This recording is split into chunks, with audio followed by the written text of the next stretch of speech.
ngayon ang topic. More on pag-uugali yung topic natin. Napapansin niyo ba yun? Naniniwala kasi ako na bilang Kristiyano, yung blessings, yung lahat ng mga bagay na yung bonus na lang.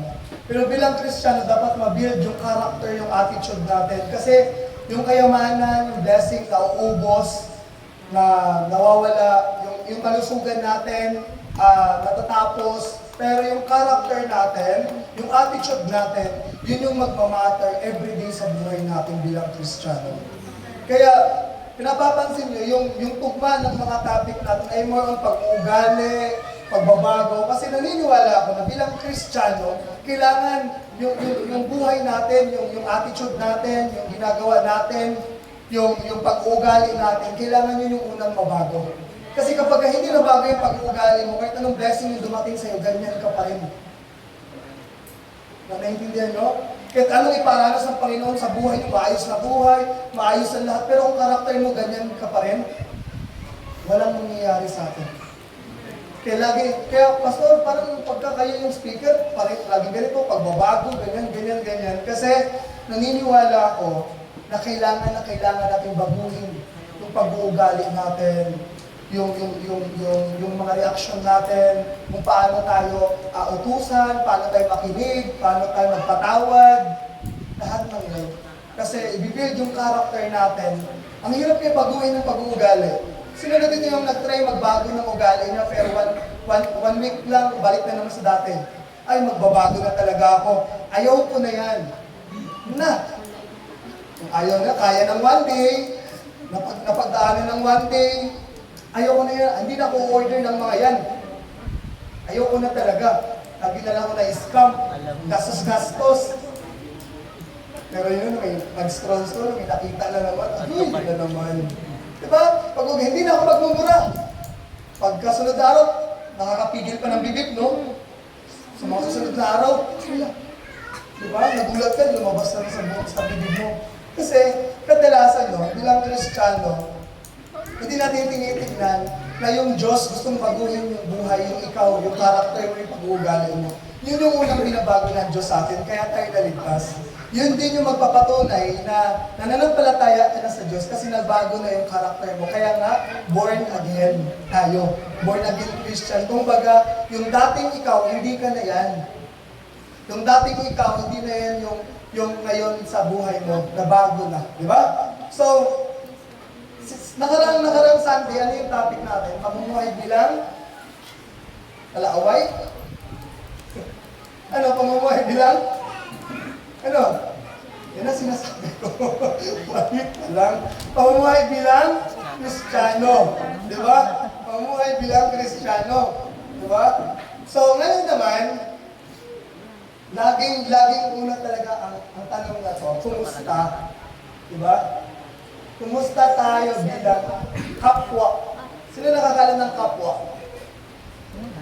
Basta kapwa, kayahan. Diba? Kumusta tayo bilang kapwa? Kumusta tayo bilang Kristiyano? Laging nandoon yung introng kumusta tayo.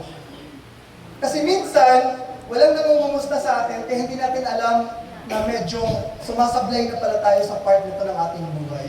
Pag sinabing saglitan ko, connected pa lang kasi, no? So, kumusta tayo bilang kapwa? Pag sinabi bang kapwa, sino-sino tong mga taong to? Tingin ka sa right mo, sa right, tingin ka sa right, tingin ka sa left, yan, sa likod, sa harap, yan yung mga kapwa. Diba? So, kumusta ka naman? Ano bang tingin sa'yo ng ibang tao? Isipin, i-realize mo sarili mo. Kung titignan ka, anong tingin sa'yo ng ibang tao? Hindi ko kami nabuksan yun. Ha?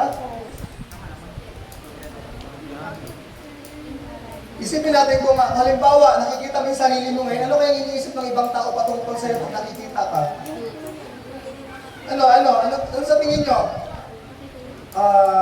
Pag siguro, pastor, masasabi nilang mabait ako, mahaba yung pasensya ko, mapagbigay ako, di ba? Masunurin ako sa magulang ko, hindi pasmado yung bibig ko, lahat na lumalabas sa bibig ko maayos, lahat ng ginagawa ko maayos, di ba? Yun ba yung pumapasok sa isip natin, no?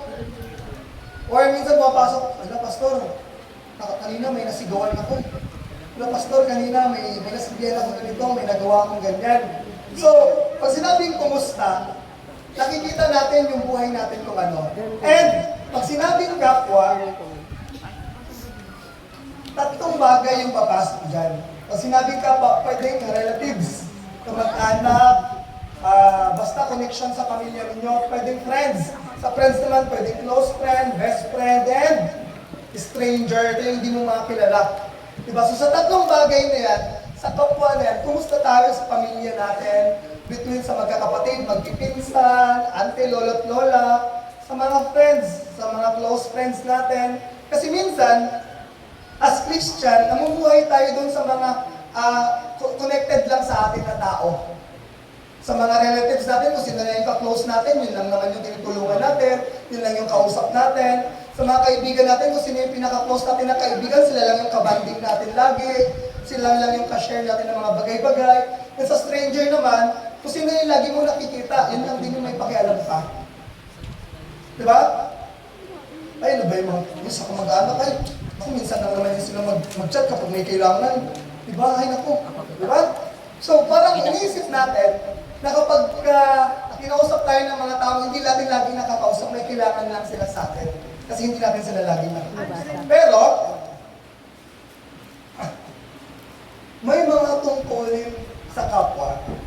Kung nakaraan, sa pamumuhay bilang Kristiyano, sarili mo yun eh, ikaw yun, di ba? Ngayon naman, yung magiging tingin sa'yo ng ibang tao. Kung halimbawa, nakaraan 100% na ikaw yun, ngayon 50-50. Ikaw, tinito sa kanya, and siya yung magiging tingin niya sa'yo. Kung halimbawa, nakaraan ang topic natin about sa sarili natin as a Christian, 100%, ngayon naman, may pakialam na yung ibang tao. Kung baga, concern ka na rin kung ano yung magiging tingin nila sa'yo at tingin mo sa kanya. So, mga tungkulin sa kapwa. Ano kaya ito? Tingin nyo. Ano kaya tungkulin nyo sa kapwa nyo? Ha? Pautangin? Ay, ang dami pera ni Courtney. Pag kailangan nyo ng pera. Di ba? Ano kaya tungkulin ninyo? Ipag-pray? Tulungan? Mahalin daw. So, grabe pa pagmahal talaga to si Jane. Di ba? Ano pa? So, nakikita nitong memes na to? Di ba sikat na sikat na memes yan? Kapag sa taas, ano sabihin nun? Ayaw. Wag. Pag sa baba, so huwag natin ipagpapalit ha, baka yung wag, go na go ka, do sa go na go, ayaw mo. So bago tayo magsisimula, manalangin tayo. Panginoon, marami pong salamat sa buhay ng bawat isa. Salamat Panginoon sa iyong mga salita, galing sa iyong banal na kasulatan, Panginoon namin pag-aaralan sa hapon na to. Lord, tulungan niyo po kami, Panginoon, na maintindihan namin. At may sa puso namin, Panginoon, manahan sa aming mga puso. At may sa buhay namin, Panginoon, Lord God, maput into practice namin, Panginoon, Lord God, lahat ng matutunan namin ngayong hapon na ito. Tulungan niyo po kami, Panginoon, na mabago namin ang aming mga pag-uugali, ang aming mga attitude, Panginoon, Lord God, towards, Panginoon, Lord God, sa holiness na meron ka, Panginoon, na magre-reflect sa buhay namin, Panginoon. Lord, tulungan niyo po kami, Panginoon, Lord God, na makita sa buhay namin, sa aming sarili, Panginoon, yung mga bagay na dapat naming baguhin, dapat naming iwasan, dapat namin i-pursue, Panginoon, Lord God. Lord, samahan niyo po kami, i-anoint niyo po ang bawat isa, Panginoon, linisin niyo po ang aming mga puso, ang aming mga isipan at pumasok kayo, Panginoon, Lord God. At ilayo niyo po kami, Panginoon, sa anong mga distractions, Panginoon, ang kaaway, Panginoon, na hindi kami ma-distract sa aming mga pakikinggan, Panginoon. Lord, manatili ito sa aming puso. Itago niyo po ako, Panginoon, sa inyong likuran. At kayo, Panginoon, Lord God, ang maihiyag, maipakilala at mapurit po sa namin sa hapon na ito. Binabalik po namin lahat ng papurit po sa salamat sa inyo lang. In Jesus' name, Amen.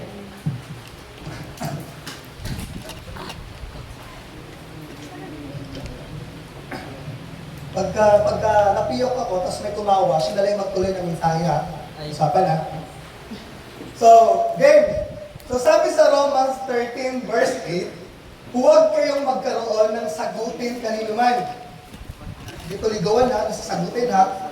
Huwag kayong magkaroon ng sagutin nino man, maliban na kayo'y magmahalan sa isa't isa. Aba, tama si Jane diba? Magmahalan sa isa't isa sapagkat ang nagmamahal sa kapwa ay nakatupad na sa kautosan. Kasi yung sabi ng Panginoon, ang Diyos ay pag-ibig, kaya dapat tayo umibig. So, sabi sa verse na to, Anong gawin? Una, ayan, wag na wag daw talaga, di ba? Yung pag-wag, di ba? So wag, una? Sagutin ka naman. Ang ibig sabihin nito, may atraso o kasalanan sa kapwa. Hallelujah! Huwag sana tayo bilang isang Kristiyano na may atraso o sagutin tayo sa kapwa natin. Ayaw natin magpatawad, ayaw natin magbigay, ayaw natin magparaya, ayaw natin magpaubaya, ayaw natin magpalamang, ayaw natin magpasapaw, ayaw mo na lahat. Diba? So huwag sana tayo may sagutin. Bilang Kristiyano, dapat tayo yung unang makitang may humbleness, may forgiveness, may respect, may pagtitinti. Diba? So imagine mo kung ikaw yung Kristiyano, pero ikaw yung pabida-bida, ikaw yung pauna-una sa lahat, ikaw yung pasmado yung bibig, ikaw yung mas nagmumura dyan sa iba, saka kasi hindi mo kasi napigilan, ikaw yung nauna sa chismis, ikaw yung nag-una sa kung ano-ano. Tingin niyo ba maniniwala ang Kristiyano ka? Tatawanan ka lang nila, simba-simba pa. Pagkadating ng normal na araw, wala rin. Diba kaya kahit na yung mga magulang natin, yung mga kaibigan natin, sus, simbo-simbo daw. Pagdating sa simbahan, wala din ginagawa, wala din siya natutunan, di ba? So, sagutin kanina naman. Ibig sabihin, wala tayong narigyagyadong tao. Wala tayong, ay, si Yasmin may sama ng loob sa akin. Ay, si Yasmin may ganito ganon. Ay, si Yasmin may ganito sa akin. So, ibig sabihin, malinis yung konsensya yung budhi natin. Kung wala tayong tinatapatan na Tao. Kala ko, tao tama. Kumbaga, wala tayong nasasagi na ibang tao na pwede niyang ma-curse tayo o masumpa tayo o may galit sa atin. Ibig sabihin, pag wala kang sagutin, ibig sabihin, walang taong may problema sa'yo. Ay, naku naman yung bata, ano ba yun siya? Ganyan yan siya, ganito yan siya. Kumbaga, walang taong may komento sa'yo kung ano ka, hindi ka pinag-uusapan behind your back na ganito ka kasi, ganyan ka kasi. Diba? Aliwanag? And, para magawa mo yun, dapat mong gawin, magmahalan lang tayo. Halimbawa, bida-bida talagang kaibigan mo, yung tao niya, hayaan mo lang siya, hayaan mo sumikat siya, hayaan mo mag-excel siya, hayaan mo na lang siya. Diba? Kung hindi naman kayang pigilan, hayaan mo na lang. Diba? Ang importante, pag sinabi kasing mahal, hindi pagkat ibig sabihin na mahal mo, wala ka nang ginagawa. Pwedeng may pagkakataon na pinagsabihan mo siya, pero hindi siya naniniwala. Hayaan mo na lang. Hallelujah! Kung sinabi magmahalan, nakakatupad ka sa kautusan. Nakakatupad ka sa kautusan. Ibig sabihin, kapag may taong pupuno ka na, nagtitimpi ka sa kanya, pero wala kang sinabing masakit, hindi ka gumanti, hindi ka pumatol, ibig sabihin natutunan mo siyang mahalin. Hallelujah! Sino dito yung nakakapagtimpi na? Ay, dami tumaas ng kamay. Pagka tinanong ba namin yung magulang nyo, ganun din sasabihin nila? Kinanong namin yung teacher ninyo, yung kaibigan ninyo, di ba? So, nakakatupad sa kautusan, di ba? Ibig sabihin, kapag wala kang sagutin kanino man, wala kang atraso o kasalanan sa kapwa mo, yung heart mo, kaya mong tanggapin kung sino yung kaibigan mo, kung sino man yung taong nakasakit sa'yo. Di ba? Kasi yung heart mo ay, kaya ko itong mahalin, kaya ko itong mahalin, kaya ko itong mahalin. Next! Sabi sa 9, ang mga utos gaya ng huwag kang mangangalunya, huwag kang papatay, huwag kang magnanakaw, huwag mong pagnasahan at mangangkin ang pag-aari ng iba, at ang utos na tulad ng mga ito ay nauwing lahat sa isang utos. Lahat ng bagay na yan, kapag kaisipin mo ang dami, bawal. Pero, kaya mong pigilan yung mga bagay na yan kapag ibigin mo ang iyong kapwa gaya ng pag-ibig mo sa iyong sarili. Halimbawa, nagugutom ka, gusto mong kumain, titipirin mo ba yung sarili mo kahit gutom ka na? Hindi, kasi may pera ka naman. Bakit mo naman hayaan magutom yung sarili mo, di ba? Ngayon, malayo yung school mo, may pamasahe ka. Maglalakad ka ba? Magtsatsaga ka bang maglakad?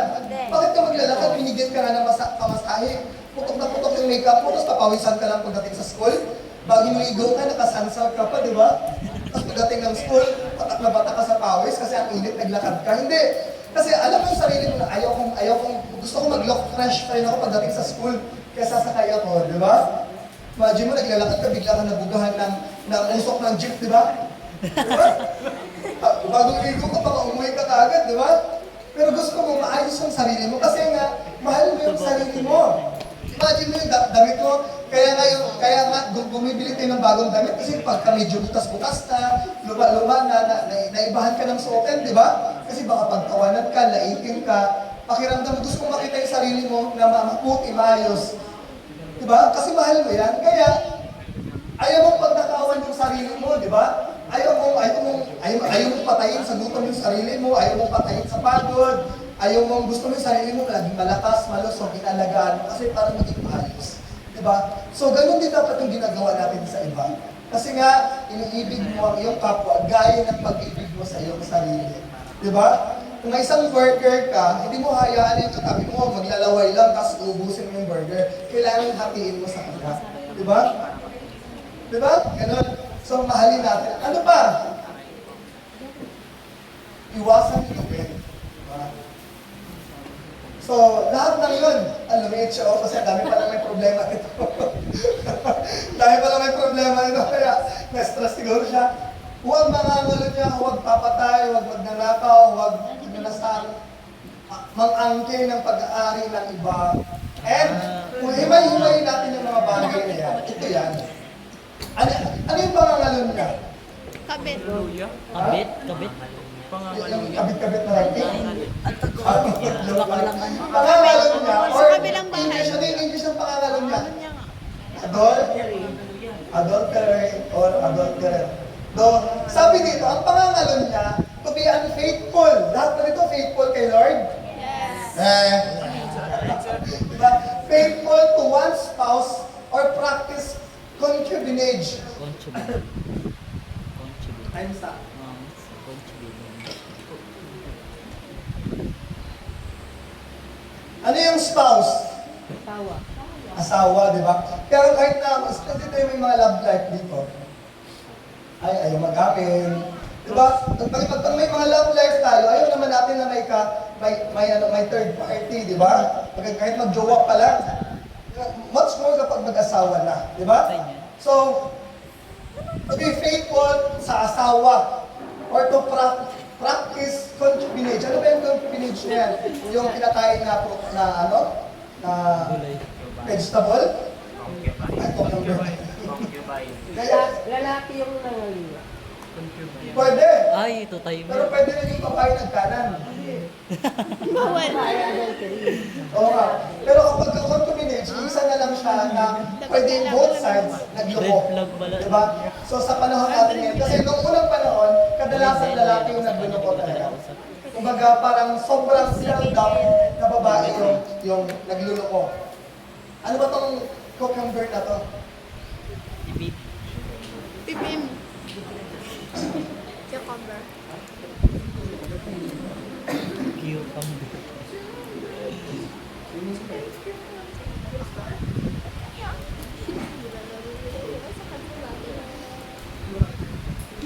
May narinig akong something na. Habang tinatype ni Pastora, para mas maintindihan natin, sorry kasi mas masama atin yung pakiramdam ni Pastor. So para maintindihan nyo ng punto, ayaw ko naman may maiwan sa isip nyo kung ano yun. So, pangangalon yan, no? Kaya nga tayong mga Kristiyano, ayaw natin ng divorce, na annulment, di ba? Kumbaga, kung kaya natin na i-practice to, or kung halimbawa, may alam kayo na nag-divorce o nag-annul sila, si Lord may bahala sa kanila. Pero, as a pastor, kung dapat na pangatawanan natin kung sino man yung ating kabiyak o kabuo hanggang sa huli. Diba, lahat tayo nakitingin ko ang nagsusulat, no? Ano kaya yung cucumber na yun? Gangsta sa iba. Ano kaya yan, no? Bahala ko din. Ay, Dahil pressure sa pastora, oh, kasi in a lahat ng mga ganito dyan, oh. relationship. Ba ganun?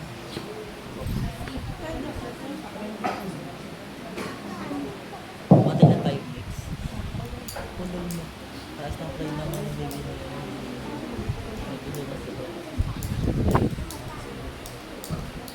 Ito daw yun.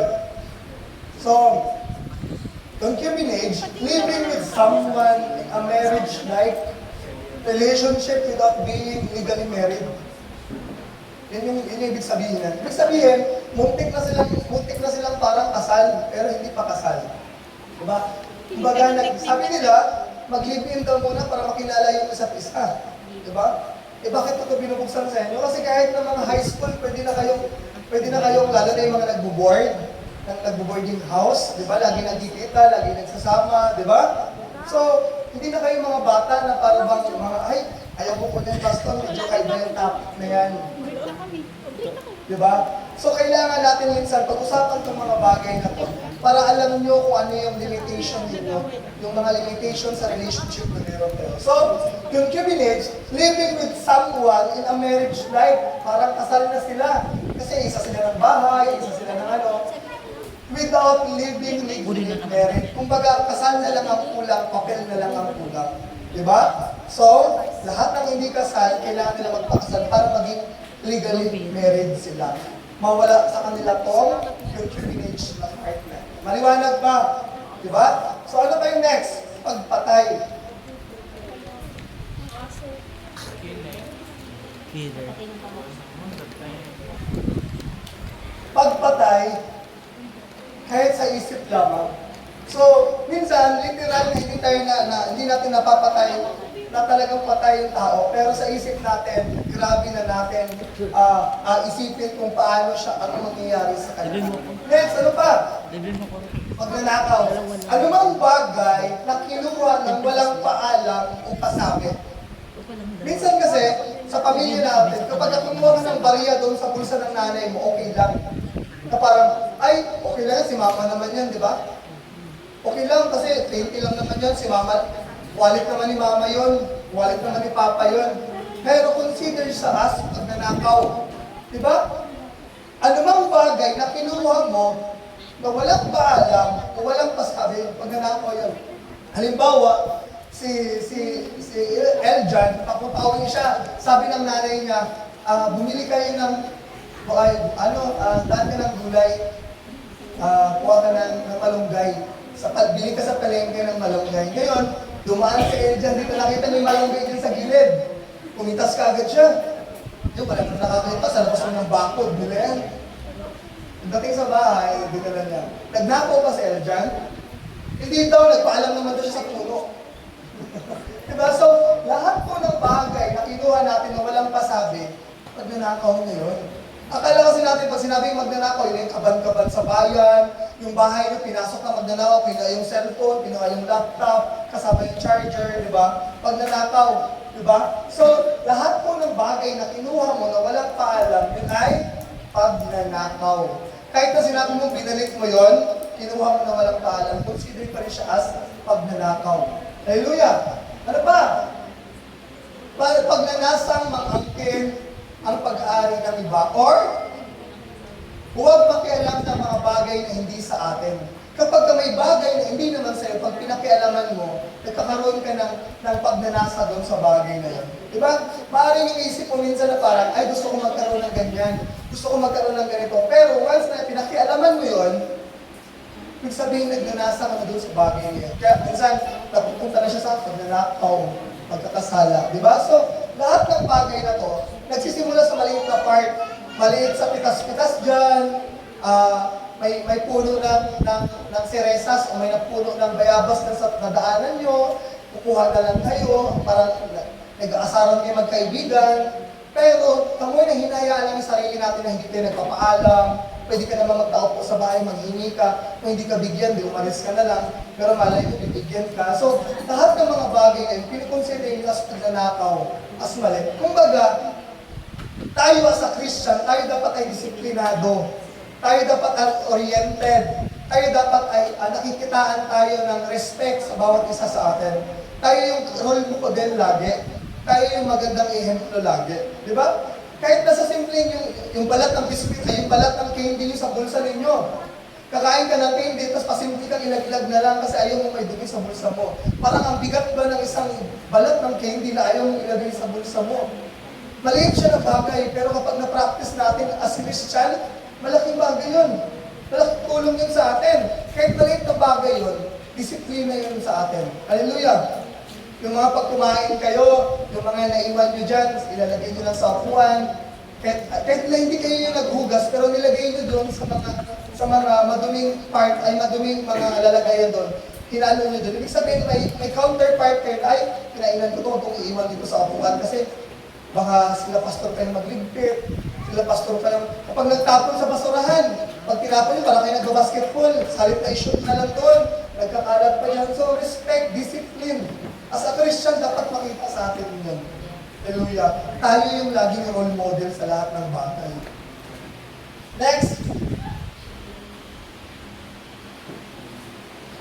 Para maiwasan lahat ng mga bagay na yan, kailangan mo lang ibigin ang iyong kapwa. Ilagay mo sa sarili mo na mahal mo yung kapwa gaya ng pagmamahal mo sa sarili mo. Huwag mong isipin na mas mataas ka sa ibang tao o sa kapwa mo. Isipin mo yung pangangailangan mo pero pangangailangan din ng kapwa mo.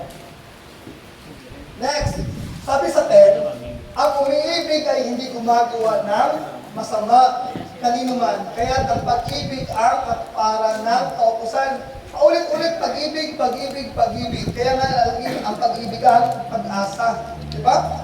So, halimbawa, lahat tayo ay may definition ng pag-ibig. Ano ba yung definition ng pag-ibig? Julie. Pag sinabi pag-ibig, ano yung definition mo?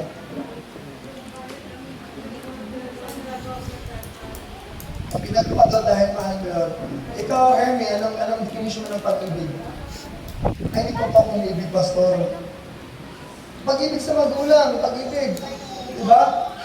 So, lahat tayo marunong umibig o may definition ng pag-ibig. Diba? Ang umiibig ay hindi gumagawa ng masama. Kumbaga, kapag ka may pag-ibig yung heart mo, never papasok sa idea mo na gumawa ng masama. Diba? And, yun pa din. Diba? Iwasan natin, gumawa ng masama kanino man. Diba? Dapat natin gawin, pag-ibig, parang paulit-ulit lang tayo, pero ibig sabihin, pag yung bagay na paulit-ulit, yung word na paulit-ulit, kailangan pa natin to sa buhay natin. Kaya kailangan natin i-practice pa rin to, kasi dito tayo laging pinapaalalahanan. Di ba? Kami ang mag-asawa, ako nga, minsan naikian yung pasensya ko, yung respect ko, di ba? Ganun tayo na minsan sa mga bisyo natin, sa mga words na binibitawan natin, sa lahat ng bagay, di ba? So kung mahal mo yung sarili mo, at yung ibang tao, magkakaroon ka ng pagtitimpi, pagpipigil, di ba? So next, sabi sa 11 to 12, gawin niyo ito dahil alam niyo ang panahon na upang gumising kayo. Gising ba lahat? Amen. Ang pagliligtas sa atin ay higit ng malapit ngayon kaysa noong tayo'y unang sumampalataya sa Panginoon. 12, na mamaalam na ang gabi at malapit ng lumiwanag. Layuan na natin ang lahat ng masasamang gawain at italaga natin ang sarili sa paggawa ng mabuti. So, sinasabi dito sa 11,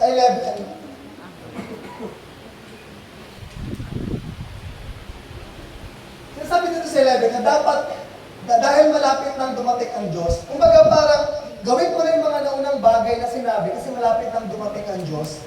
Diba? Kumbaga dahil malapit nang dumating ang Diyos, ayusin na natin yung puso natin, yung pag-uugali natin, kung sino tayo, ayusin na natin. Bakit? Para upang datnan tayo ng Diyos na gumagawa ng mabuti. Imagine mo kung pagdating ng Panginoon, kung ano-ano pang ginagawa mo, kung ano pang pinag-iimbisan mo na kung anong mga nang meron ka, kung ano pa yung mga bagay na pinaggagawa mo, di ba? Gusto ng Panginoon, righteous ka, mabuti ka, pagdating niya. Ayaw niyang mahiwalay ka sa presensya ng Panginoon. Di ba? Kasi kung sinasabi nila dati na malapit lang dumating ang Panginoon, paano pa kaya ngayon? Di ba si Lola nung dalaga pa, malapit na daw dumating ang Panginoon ngayon, dalaga pa rin si Lola. Malapit na daw dumating ang Panginoon. Di ba? So, parang datnan tayo. Kapag naisip pa natin anong ginagawa natin, minsan ba sa curiosity nyo, naisip nyo kung ano yung ginagawa niyo pagdating ng Panginoon? Pumasok yun sa isip ninyo? Ako, totoo, pumasok. Ano kang ginagawa ko, Lord? Tumatambay-tambay kaya ako dito sa bahay pagdating mo? Di ba? Naisip niyo ba yun? Tingin niyo, anong ginagawa niyo? Anong ginagawa niyo kapag dating ng Panginoon? Tingin niyo, anong ginagawa niyo pagdating ng Panginoon? Sabi ni Jane, nagsasagot ko ng assignment. Diba? So, ito yung mga sumunod pa. Diba? Dito sa 14 tayo magtatapos. Sabi sa 13, mamuhay tayo sa liwanag at huwag gugulin ang panahon sa magulong, pagsasaya at paglalasing, kahalayan at kalaswaan sa alitan at sa inggitan. Diba? Ano to? Iwasan na natin gawin ang huwag gugulin ang panahon sa magulong, pagsasaya at paglalasing. Party-party pa more. Diba? Yung echo. Party-party pa more. Kaya sinasabi natin na kailangan natin piliin kung ano yung mga bagay na dapat natin ginagawa. Dito, huwag gugulin daw ang panahon sa magulong, pagsasaya at paglalasing. Diba? Pwede kang magsaya, pwede tayong magsaya, pero hindi sa pag-iinom, hindi sa mga bisyo, hindi sa pagbabar. Diba? Hindi sa anumang mga bagay. Diba kasi, karamihan ng tao ngayon, kapag may birthday, party-party, lasing-lasing, inom-inom. Kapag may binyag, party-party. Kapag ka may birthdayhan, kapag ka may anniversary, may kasalan, every time na may magandang nangyayari, pagka may patay, may inuman pa rin. Kapag may isi-celebrate, may inuman pa rin. Gusto-gusto to. Di ba? Kapag ka, minsan nga niyaya tayo, nandun din tayo eh. Nakikiupo, ay pastor nila, wala ako nakiki-join. Nakikiupo lang ako. Nag-o-observe lang ako sa kanila. Di ba? Kahit nakiki-observe ka, kasama ka doon. Wala kang pinagkaiba doon sa mga kasama mo. Kapag kasama mo Kristiyano ka rin. Tignan. Pero hindi pwedeng makita kang Kristiyano, pero lahat ng kasama mo ay hindi naman Kristiyano. Okay ba yun? Kaya mamili tayo ng sinasamahan natin kung gusto natin lumalim sa Panginoon. Hallelujah! Malinaw naman eh, hindi naman ako gawa-gawa ng kwento. Diba? Balik lumaki sa verse. Mismong verse yung nagsasabi, mamuhay tayo sa liwanag at huwag gugulin ang panahon sa magulong, pagsasaya at paglalasing. Hindi siya dagdag, hindi siya bawas, nasa Biblia talaga siya. Diba? Ano pa? Next. Kahalayan. Ano ba itong kahalayan? Diba? Ang kahalayan, karaniwang may kinalaman sa mga sexual na bagay. Diba? Sexual na bagay, kung ano man yung part ng about sex na yun yung pinag-uusapan natin, yun yung topic natin, curious tayo doon, gusto natin i-try yun, yun yung kahalayan. Diba? And yung kalaswaan naman, bastos na pananalita at mga gawa or language or expression natin, na may nahulog ay B. Diba? May nahulog ay B. Diba? Alam niyo yun, yung parang mag-expression ka na lang, bastos pa. Diba? Pwede namang in Jesus' name. Diba? So, pag sinabing kahalayan, kumbaga karaniwang may kinalaman sa sexual, opposite sex, di ba? Pwede rin karihong sex, lalaki-lalaki, babae-babae, di ba? Pwede yung babae at lalaki, di ba? So ang kalaswaan naman, bastos na pananalita o mga ginagawa o yung expression o language na lumalabas sa bibig natin. Ganun yung pinagkaiba ng kahalayan at kalaswaan. Kaya, baguhin natin yung lumalabas sa bibig natin na hindi makitaan tayo ng mga ganitong bagay. Kumbaga, magkaroon tayo ng disiplina sa word na lumalabas sa bibig natin bilang pagpupuri natin sa ating Panginoon. Hallelujah! Next. Iwasang gawin yung mga alitan, mga inggitan. Actually, yung alitan at saka inggitan, more on nangyayari ito sa mga close na natin or sa mga bagay na gusto natin. Pero, yung mga bagay na to, kailangan din tanggalin sa ating mga puso. At, ang dapat natin gawin? Mamuhay sa liwanag. Kumbaga, yung mga ginagawa natin na patago, ay, baka makita ko ni Pastor, ay, baka makita ko ni Ma'am Birch, baka makita ko ni Ma'am Che. Alam ko minsan, kahit hindi na nasabihin na baka makita kayo, yun pa lang na parang, Paano pag nalaman nila? Kung naging curious kung okay lang ba to? Yung pang napatanong kayo sa sarili nyo na parang, na ano kayo na, tawagin pa yung term ay, na-curious kayo kung tama pa o hindi yung ginagawa nyo. Ibig sabihin, nadidiscern nyo na pwedeng hindi maganda yung ginawa nyo or yung plano nyo. Kasi ano, parang kayo mismo yung, paano pag makita ko nila, ma'am? Paano pag makita ko nila, pastor? Ibig sabihin nun, pinaparemind kayo ng Holy Spirit na yung gagawin mo, yung plano mo, alanganin ka agad yan. Kasi kung about naman kay Lord yan, hindi ka na magdududa sa gagawin mo. Pero yung part na nagduda ka, napatanong ka, ibig sabihin magduda ka na rin sa gagawin mo. Kasi pinapalalahanan ka na ng Panginoon. Diba? Pag ibig sabihin na namumuhay sa liwanag, wala kang tinatago, hindi ka mababother kahit makita ka ni pastor, makita ka ni leader, makita ka ni churchmate mo, hindi ka mababother kasi wala kang tinatago kung ano man. Hindi ka nagtatago, manood sa cellphone mo, ano yung pinapanood mo, kung sino yung kausap mo, ano yung ginagawa mo, ano yung ginagawa mo kahit wala nakakita sa'yo. Kapag ka namuhay ka sa liwanag, kahit makita ka ng ibang tao, hindi ka mababother na tama pa itong ginagawa ko. Mali ba itong ginagawa ko? Kasi namumuhay ka sa liwanag. Bakit ba natin tinatago yung mga bagay na hindi maganda? Kasi alam natin mali. Hindi mo itatago ang isang bagay kapag tama ito. Hindi ka mahiyang ikwento ang isang bagay kapag ka mabuti ito. Kapag ka maliwanag ito. Lahat ng mga bagay na tinatago mo, baka kasi makita ni ganito, baka kasi bawal to, baka kasi talagang yung mga bagay niyan, kailangan mong isurrender kay Lord. Kailangan mong mamuhay sa liwanag. Hallelujah! Amen? Lahat naman na nagtatago, ayaw nilang ma-discover yung pangit na bagay na ginagawa nila. Kaya natin tinatago. Kasi lahat ng magagandang bagay gusto natin gawin or gustong makita ng ibang tao kasi alam natin maganda. Diba? Hindi lang yung pagmumukha natin, pati yung mga attitude natin. Pero kapag tinago mo yung mga bagay na yan, yung mga habits na yan, mga bisyo na yan, mga addictions na yan, lahat yan ay alam ng Panginoon, alam mo sa sarili mong hindi tama. Next, 14, sa pagtatapos natin, kasi medyo masakit talaga yung lalamunan ko, kaya medyo may kulitan tayo. 14. So sabay-sabay niyo natin basahin to. 1, 2, 3, go! Gawin ninyo ang Panginoon Kristo bilang sandata at huwag ninyo bigyan ang laman upang masunod ang mga Ganito. Sabay-sabay sabaw. Kaya na ni sir. Ano sabi dito? Ano sabi dito? Gawin ninyo ang Panginoong Kristo bilang sandata. At huwag ninyong pagbigyan ang laman upang masunod ang mga hilig nito. Minsan lang naman, pastor. Ngayon lang naman, pastor. May celebration lang kasi. Hindi kasi napigilan. Niyaya kasi ako. Nakisama lang ako. Diba? Ang dami. Diba? So, ang sabi dito, huwag ninyong pagbigyan ang laman. Huwag natin pagbigyan.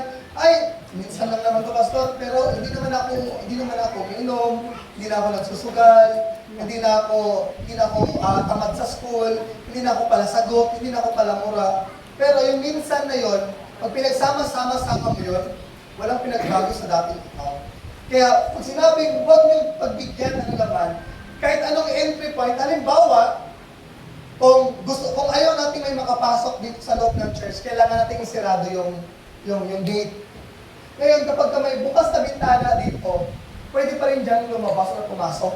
Pag sinabi kasi, huwag pagbigyan, kahit na maliit na puwang, di ba? Halimbawa, kung ang motto mo sa buhay, kung halimbawa, ang nangyayari sa buhay mo ay nasanay kang mangopya, tapos gusto mo magbago. Di ba? Kapag gusto mo magbago, yung mga katabi mo sa school, ay maaaring nangungopya pa rin. Paano ka iiwas? Lumayo ka sa kanila. Mag-review ka. Pero lumayo ka sa kanila, hindi ka naman nag-review. Wala ka rin isasagot, kaya mangungopya ka pa rin. Kahit anong iwas mo. Kumbaga, pag sinabi na huwag natin pagbigyan, may ginagawa ka sa sarili mo solusyon. Hindi yung parang tiwala ka na lang sa sarili mo, kaya ko itong pagtagumpayan, nagtitimpi ka, nagtitiis ka. No. Ang sabi dito, gawin ninyo ang Panginoong Kristo bilang sandata. Walang ibang sinabi dito na mag-pray ka ng marami, magbasa ka lagi ng Bible, magsimba ka palagi. Walang sinabing ganun. dinirekta tayo na ano, gawin ninyo ang Panginoong Jesucristo bilang sandata. Hindi porket lagi ka nagbabasa ng Bible or lagi kang nananalangin, ay magiging courage mo yun. Pero ilagay mo sa isip mo na naglilingkod ka sa Panginoon. Naglilingkod ka sa Panginoon, nakikita ako ni Lord. Nakikita ako ni Lord palagi kahit anong ginagawa ko sa loob ng CR, mag-isa ka sa kwarto, sa loob ng classroom. Lahat ng mga bagay na yun, lagi kang nakikita ni Lord. Ilagay mo sa isip mo na nakikita ka ni Lord araw-araw, oras-oras. Para maging sandata mo siya na, ay Lord, tulungan mo ko Lord, in Jesus' name. Lord, ilayo mo ko Lord, Lord, Lord. Yung lumalabas sa isip mo, pero Panginoon na napapractice mo, nagiging aware ka kung saan sitwasyon ka, or ano yung kailangan mong gawin sa panahon.